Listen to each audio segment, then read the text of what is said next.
All right, so it's Porch Talk with Abby.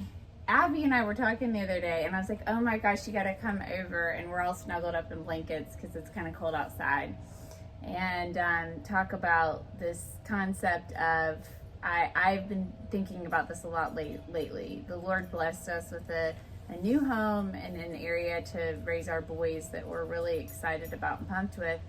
And the verse that like keeps coming to my mind is, to whom much is given, much is expected.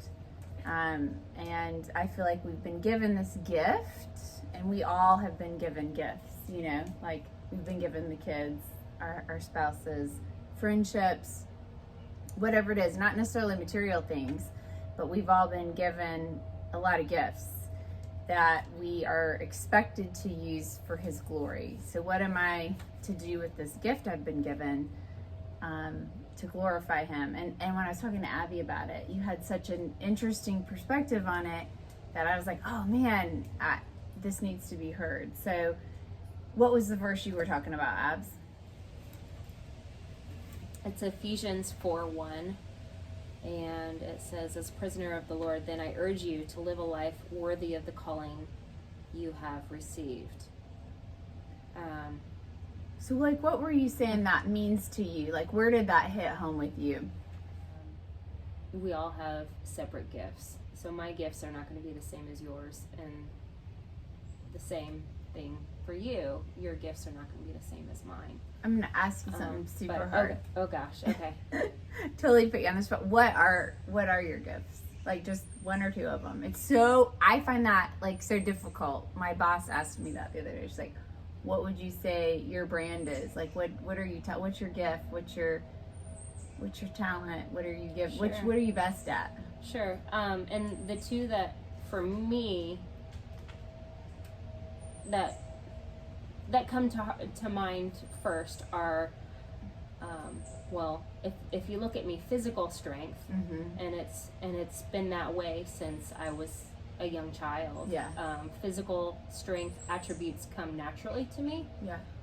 And I enjoy them too. Yeah. I genuinely enjoy strenuous activity. Yeah. Weirdo. Yeah. But that plays into my role as a professional coach, a professional trainer, and what I have a calling for and a vocation for in life. So I've been given that strength, and then empathy, I think. Yeah. I don't know. That to me, I think I do. I don't know, but I have an uncanny way of being able to relate one-on-one with strangers and to listen. Yeah. And to find some sort of, even if it's far-fetched, a relatable aspect. Yep. And to be able to find a level of empathy for others. Yeah. You know where else I see your gift of empathy coming out is the way you ask questions. Okay. And so it isn't just like, hey, what's up? How's your day?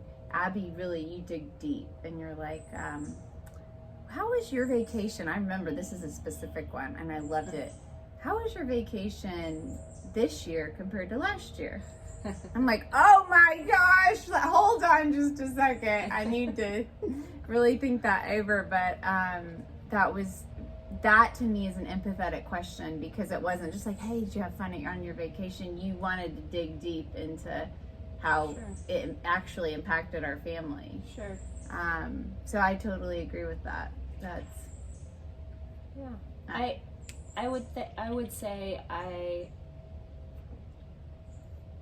really try my best to listen first and speak second.